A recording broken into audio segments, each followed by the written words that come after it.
Here's a reminder to sign up for our contest. We're giving away a $50 book, or should I say a $175 book. It's the Parallel Doctrine and Covenants that compares the 1832, 1833, and 1835 editions of the Doctrine and Covenants and shows the changes in each, parallel side by side. We've teamed up with Benchmark Books to give away this book, and we're excited to hold the contest on July 24th, 2017. Get your entry in by signing up for our newsletter at gospeltangents.com/newsletter.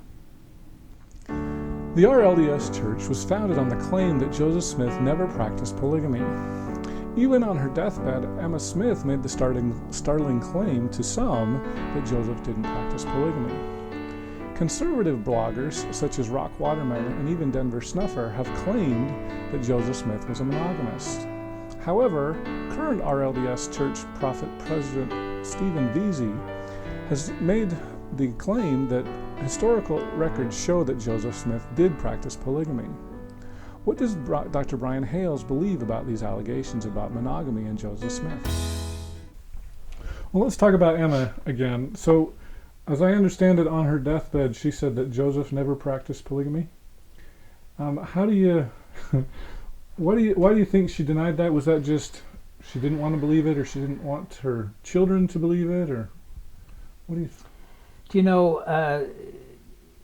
Just months before she died, Joseph Smith III asked her a series of questions, and it took several days to get these answers recorded.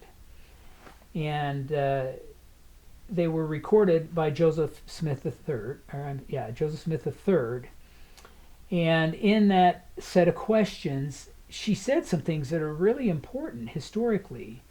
This is where we learn about Joseph Smith dictating the Book of Mormon and then taking a break and coming back and starting off right where he left off.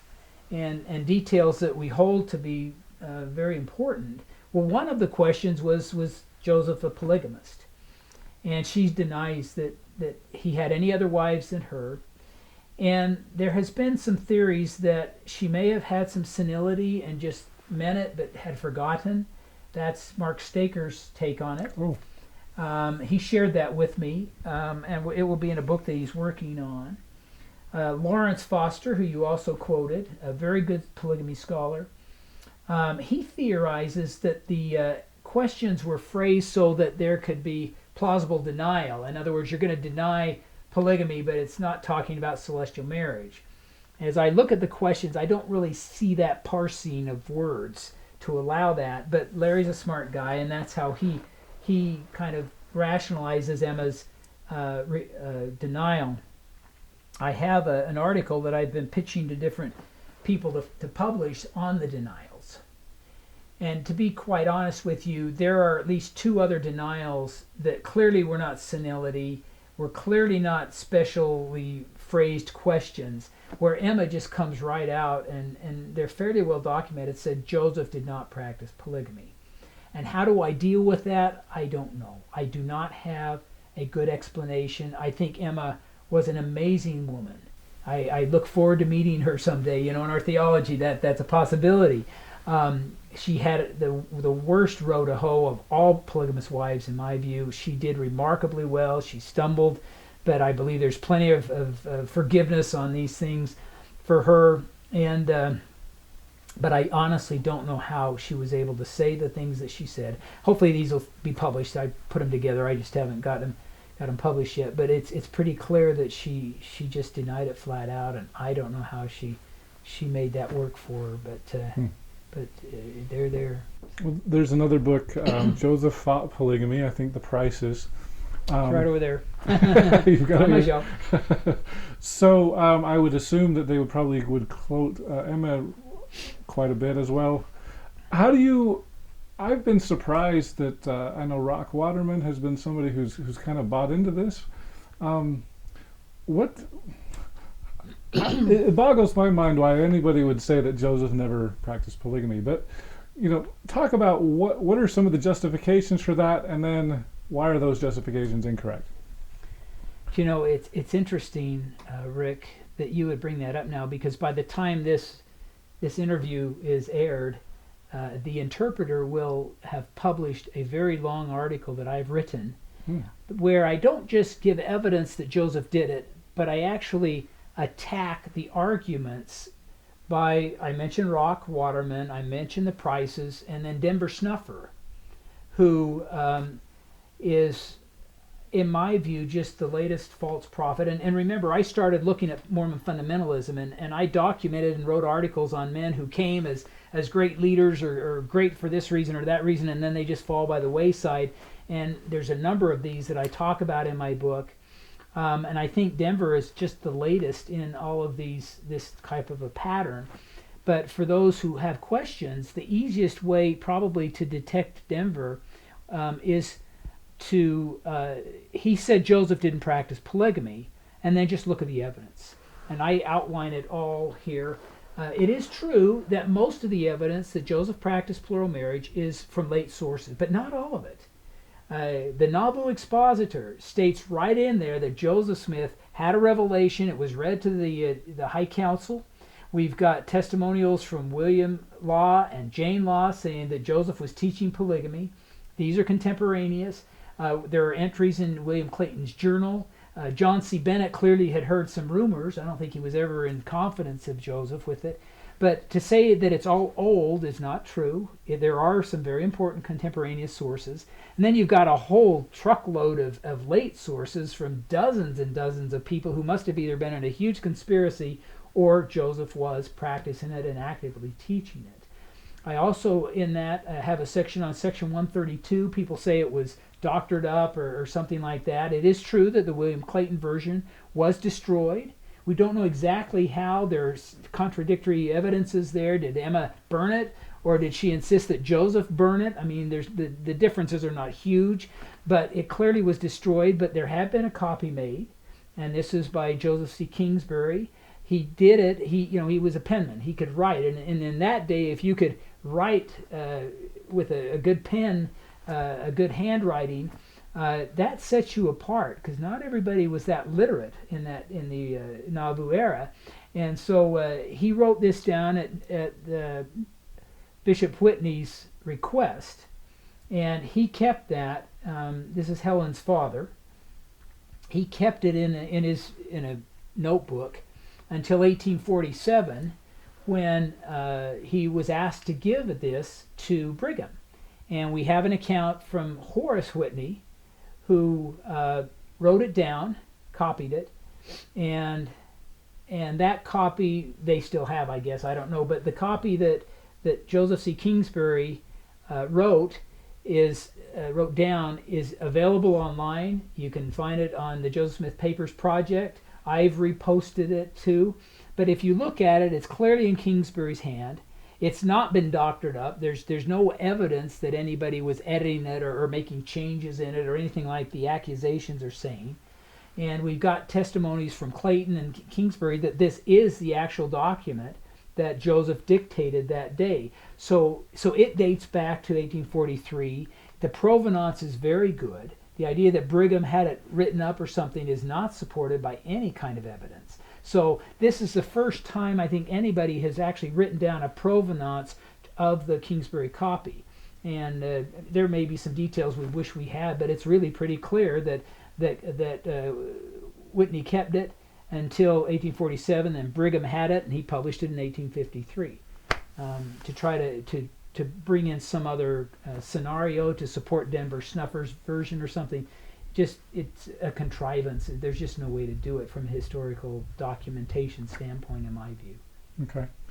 So you mentioned, as far as the revelation, so do you think Joseph had an idea that Emma would throw that in the fire, and that's why they made 2 copies of section 132?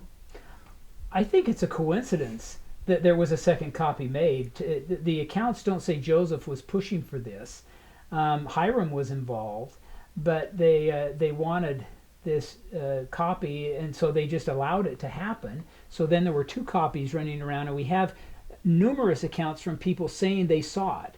they read the copy, and we can't ever tell, was this the Clayton copy or it had been destroyed and this was the Kingsbury copy. My guess is that most of these accounts are talking about the Clayton copy before it was destroyed, because the Kingsbury copy was not circulated. So Clayton wrote a copy, Kingsbury wrote a copy, and the Clayton copy got thrown in the fire by Emma. Right. The Kingsbury copy Yeah. stayed. Okay. Yeah. That's very interesting. Now, one other question, since you mentioned Denver Snuffer. I read his book, and in his book, he mentioned that he thought that D&C 132 was actually 4 different revelations received at different times, and essentially Brigham Young conflated them all together. That there was the eternal marriage, which was basically monogamous, and then there's the polygamy revelation, if I'm remembering this right. Then there's the message to Emma, where it says, if you don't accept this, you're going to be destroyed. And I'm trying to remember what the 4th one was. What is your opinion on that? Do you think that's true, that this could have been 4 separate revelations that were conflated together as a single revelation? Well, the idea that the revelation can be divided into 3 or 4 sections is not new. People have been saying that for decades. Okay. And the way you divided it up is quite exact. You go up, you have eternal marriage mentioned up till about 32.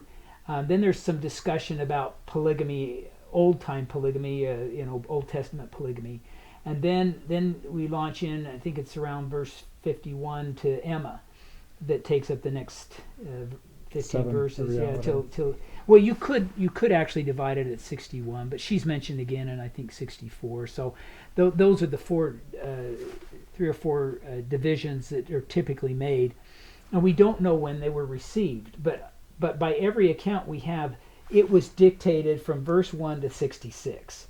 You've got to start speculating and making up a history if you want to say that part of it was dictated here and another part was made up here and then it came together. There's just nothing to support that historically. Clayton said he wrote it down completely. Kingsbury in one session. It's in his journal. It's in Joseph's journal. I mean, there's contemporaneous evidence in 2 places that a revelation was written on July 12, 1843, and it dealt with polygamy. And then you've got the Kingsbury copy, which goes from beginning to end. And people can make up their own historical fictions, but if we make those a basis for our belief system, we're going to get into trouble. And if you want to disagree with me or with this account, that's great, but bring some evidence. Everybody wins. We may not agree at the end of it, but at least we'll be looking at documents that can help us find the truth, rather than just speculations that come out of the air, as near as I can tell. Mm-hmm. I hope you enjoyed our discussion with Dr. Brian Hales. In our next conversation, we'll conclude our discussion with Dr. Brian Hales, and I'll ask him about what other projects he's working on. I'll also ask if he played any role in the writing of the essays on LDS.org. Finally, I'll ask him if ward members know about his books and that he's written so much on polygamy. And yet other times when Laura and I meet with people, it's just, I think, a box that they have to check as they're on their way out of the church. Oh yeah, I met with the Hales, they didn't help. And so they've kind of already given up their faith. But the only thing I would say is if you've got questions, dive in. I believe there's somebody in the church who knows more about it than the person who wrote whatever you're reading on the internet. And they still believe. Hey podcast listeners, I wanted to tell you about some of our future guests coming up, as well as some that we'd like to invite.